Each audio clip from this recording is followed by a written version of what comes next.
Dari data-data yang ada, dari soal aliran dana, dari soal pemikiran soal khilafah, revolusi, dan dukungan terhadap ISIS yang dinyatakan secara terbuka di depan para jemaahnya, ini kan sudah lengkap banget, cukup data untuk menangkap seorang Bakhtiar Nassir.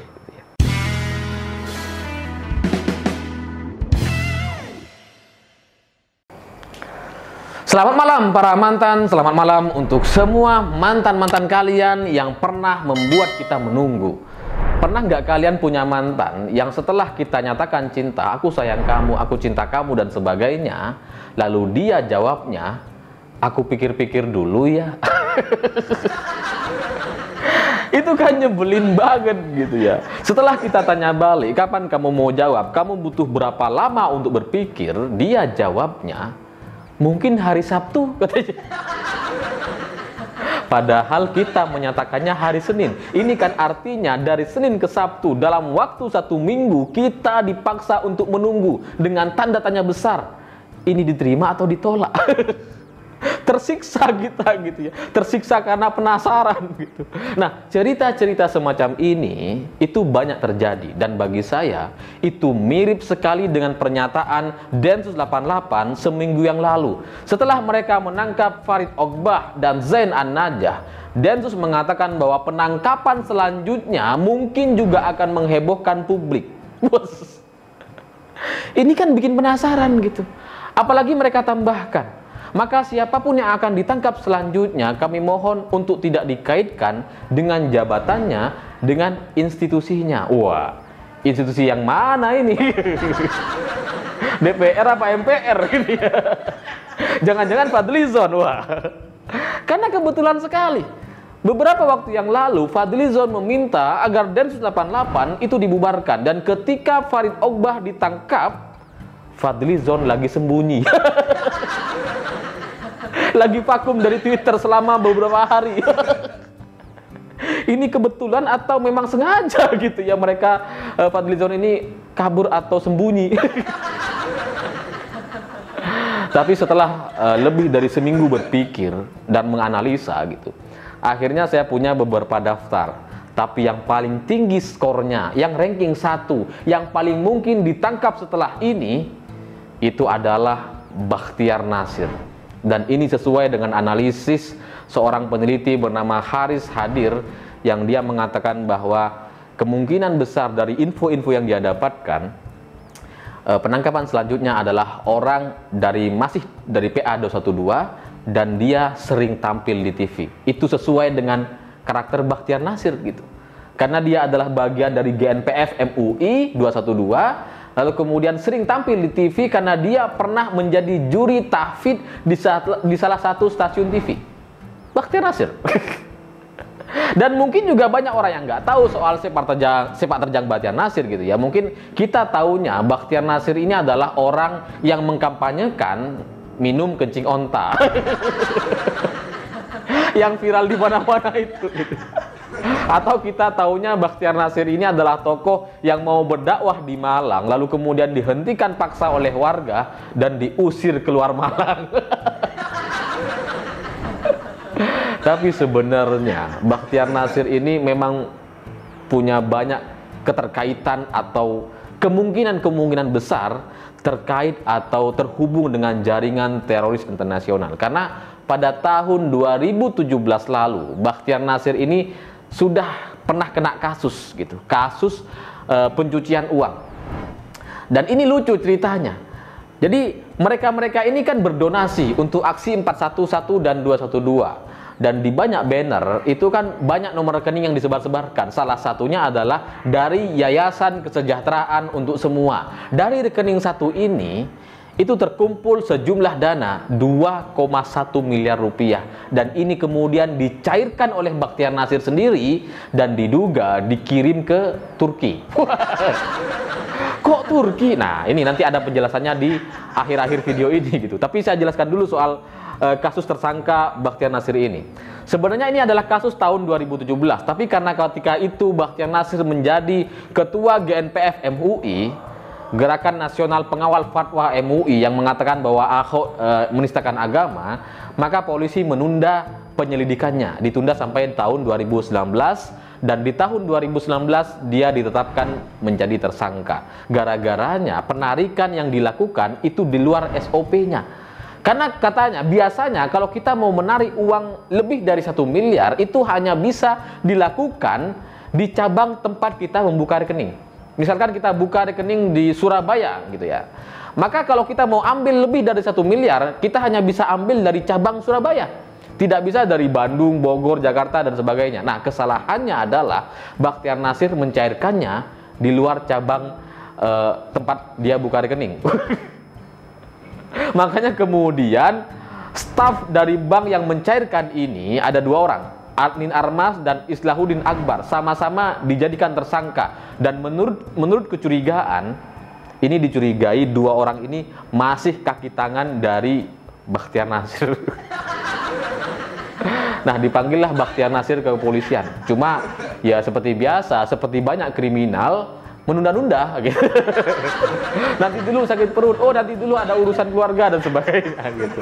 Tapi setelah dipanggil gitu ya, diteliti, ternyata yang ditanyakan bukan cuma soal kasus pencairan 2,1 miliar ini, tapi juga belakangan muncul video yang beredar luas di media sosial, adalah video yang menunjukkan bahwa IHR atau lembaga milik Bachtiar Nasir juga, itu bantuan-bantuan logistik IHR ada di base camp pemberontak Suriah.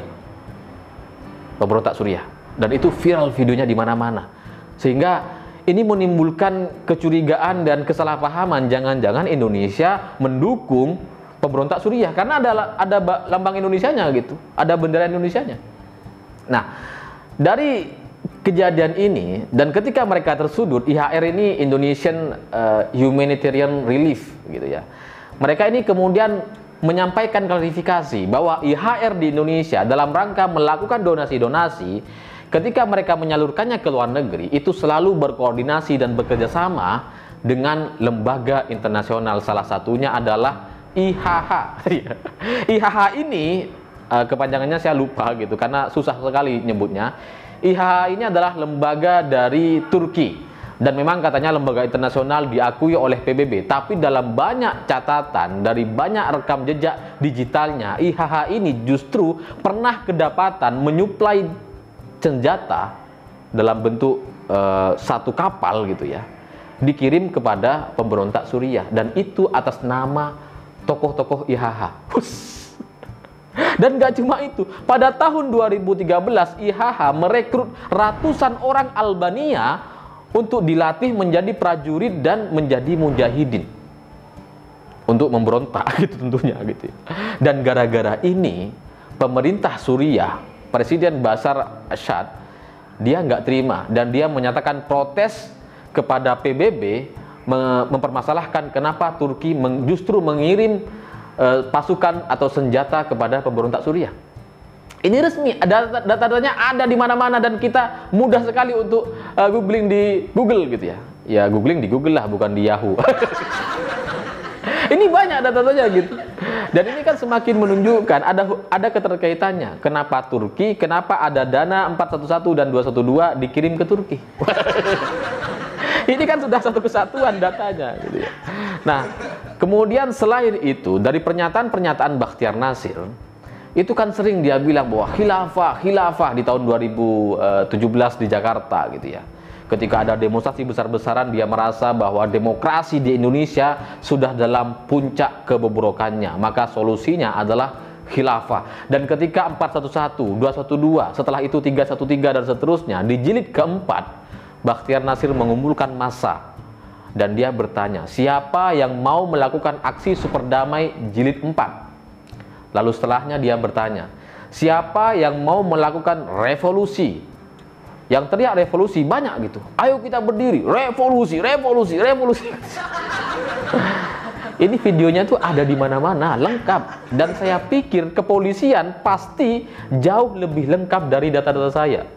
Karena ketika IHR dituduh mendukung pemberontak Suriah, kebetulan sekali Bachtiar Nasir dan Zaini Tauhid kalau nggak salah ya, orang MUI, itu juga pegang bendera pemberontak Suriah. Ini klop banget gitu.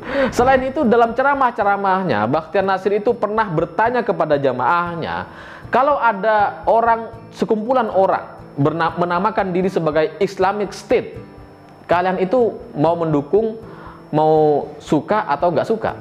Suka, dukung. Oh bukan gitu namanya. Seremin, nyeremin atau nyenengin katanya.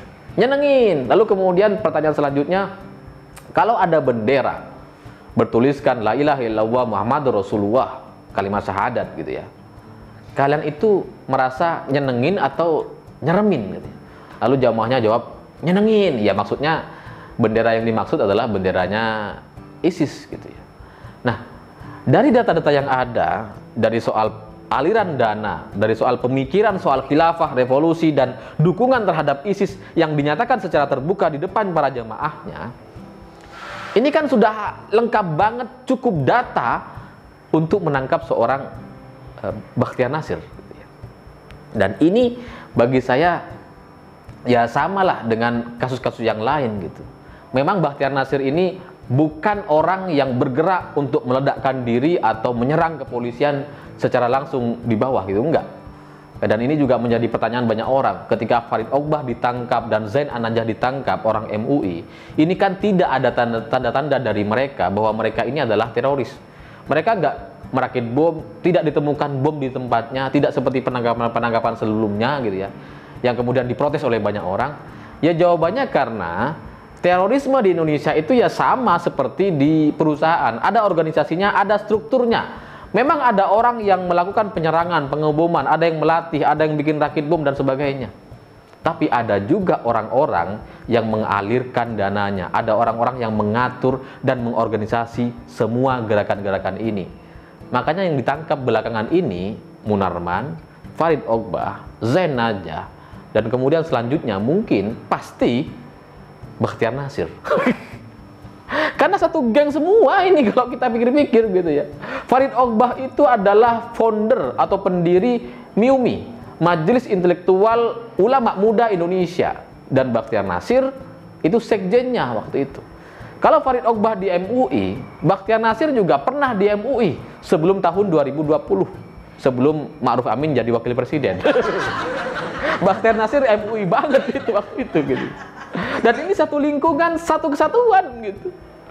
Jadi kalau kalian bertanya-tanya kenapa orang-orang yang ditangkap itu bukan orang yang paham soal terorisme, bukan orang yang merakit bom dan sebagainya, ya karena memang Densus menangkapnya secara bertahap.